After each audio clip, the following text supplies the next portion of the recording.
Hi everyone, my name is Tan Sheng and I'm a student from Taylor's Law School. Today, I will be doing a presentation on public international law.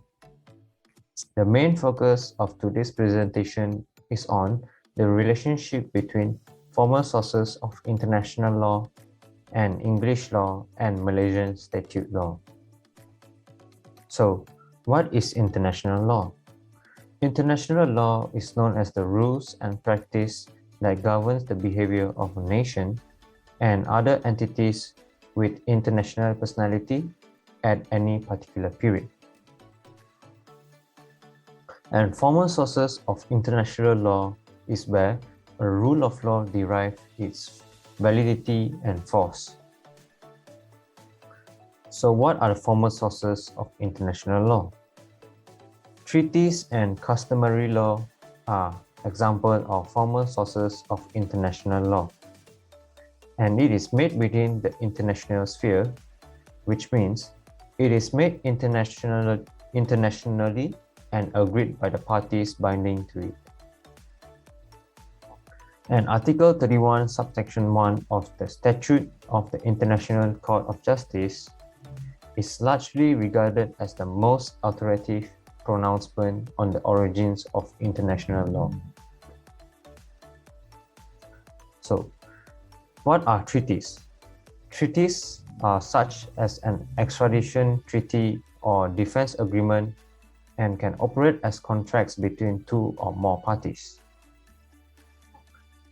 Treaties can also serve as laws to control a specific elements of international relations or as the foundation for international organizations' constitutions.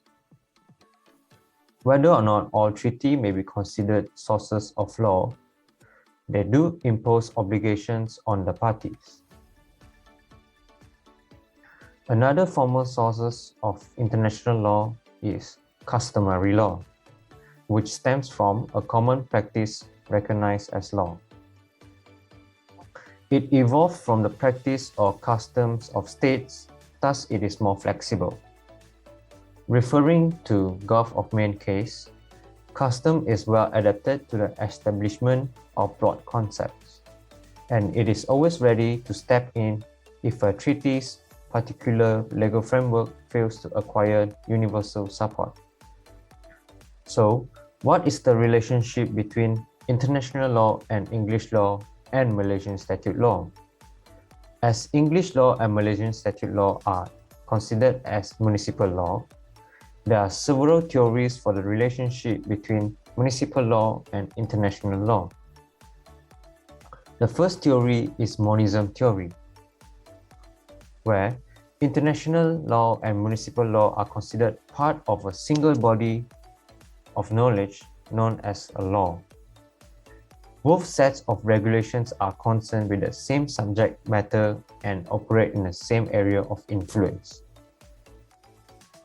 However, in the event of disagreement, international law will take precedence.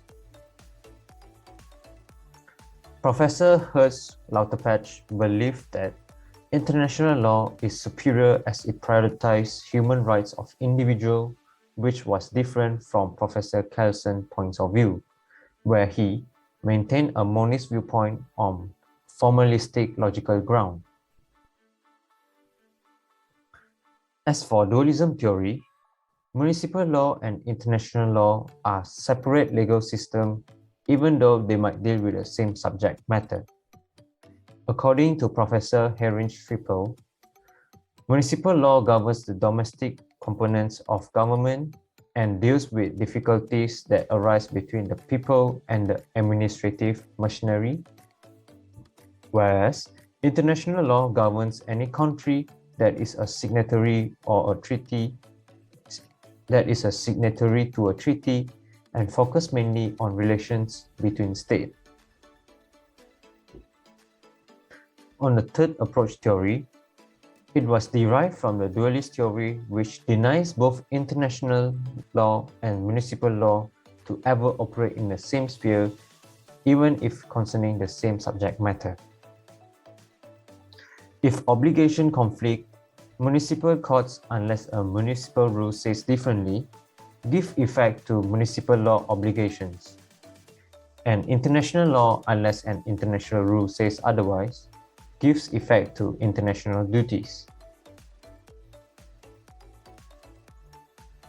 Generally, a state cannot plead the provisions of its municipal law as a valid reasons for violating international law, and this was shown in the Article 27 of the Vienna Conventions on the Law of Treaties 1969, and was applied in Alabama Claims Arbitration 1872, where the absence of British law to restrict the building or departure of a vessel could not be used as a defense. Furthermore, a state cannot depend on municipal law that authorizes it to do something which is considered internationally unlawful, which is portrayed in the case of Texaco and Libya.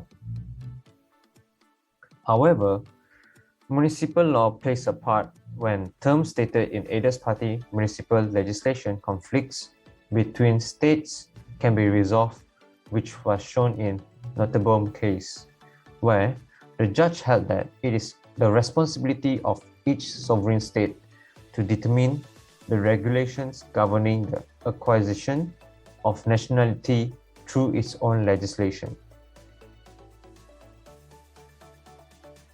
So, how does the role of international law apply in the English law? There are two doctrines which apply, which is incorporation and transformation. Incorporation doctrine apply without the necessity for explicit adoption. A norm of international law becomes part of municipal law.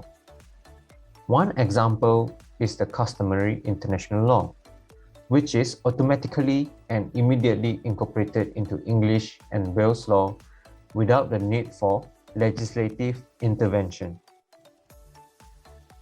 Lord Talbot, in the case of Beaufort and Barbude, supported this view where he mentioned the law of nations in its whole was part of English law. Besides, the judges also applied this doctrine in the case of R and Kane, where it was held that the court does not have the jurisdiction regarding the subject matter since it was over the territorial sea by 3 miles. Furthermore, Lord Everston also considered this doctrine in the case of West Rand Gold Mining Co., where his point of view was that if the rule of international law was recognized by the civilized nation, it can be considered that the rule of law have already received the assent of Great Britain, thus it is applicable in the municipal tribunals. However, Lord Denning, in the case of Thakral and Secretary of State, rejected the theory regarding the application for entrance into the United Kingdom based on international law standards, requiring governments to admit their own citizens. This rule was in violation of the Immigration Act 1971.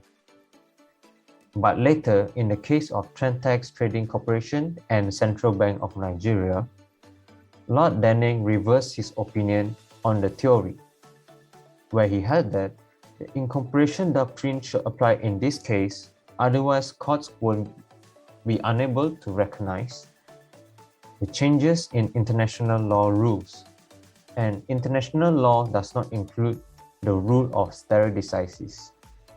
However, there are circumstances where the judge does not accept incorporation theory, such as the case of R and Jones, where Lord Bingham disagreed that all crimes under international customary law are automatically considered as crime under national law. As for the transformation doctrine, international law rules do not become part of municipal law until the state specifically adopts them. This doctrine evolved from the mechanism by which international accords are made active in municipal law by the device of ratification by the sovereign. This is the United Kingdom's view on international law drawn from treaties which have to be transformed into municipal law by the Act of Parliament. As the UK practiced Parliament supremacy, without parliamentary approval, immunity from legal procedure cannot be extended to additional groups by a treaty, which was shown in the case of the Parlement Belgique. Lord Templeman in the case of McLean Watson and Department of Trade and Industry and related also agreed that the court does not have power to enforce treaty rights and obligation if the treaty is not transformed into laws by the statute. As for application of international law in Malaysian statute law, the domestic Malaysian court have considered dualist approach. In relation to treaty law, under Article 74, subsection 1 of the Federal Constitution, allows the Parliament to make any law with respect to any matter that is within the federal or concurrent list of the 9th schedule. Article 76 of the Federal Constitution, on the other hand, empowers the Parliament to act on any topic listed in the state list in order to carry out any treaty agreement or convention between the Federation and any other country, or any decisions of an international organization to which the Federation belongs. In relation to custom, Malaysian case law after the independence demonstrates that customary international law is not directly absorbed into the municipal legal system. Similarly to the United Kingdom's position, Lord President Saleh Abbas, in case of Public Prosecutor and Rajapan, held that the customary international law needs to be transformed into municipal law before it can take effect. However, Shankar in Village Holdings Sendirian Berhad and Her Majesty in Right of Canada held that in case of foreign sovereign, Section 3 of Civil Law Act 1956 makes it clear that Malaysia continues to adhere to a strict absolute theory of state immunity when it comes to impleading a foreign sovereign who refused to surrender, which relied on the English common law viewpoint, declaratory of the customary international law concept of total immunity. In the case of Commonwealth of Australia and Mitford, there is a change regarding to state immunity where Malaysian Supreme Court confirmed the adoption of the current and prevalent limited theory of state immunity in Malaysia. In conclusion, both English law and Malaysian law has implemented the former sources of international law into practice of their respective law, and both have applied the dualism theories. That's all for my presentation. Thank you very much.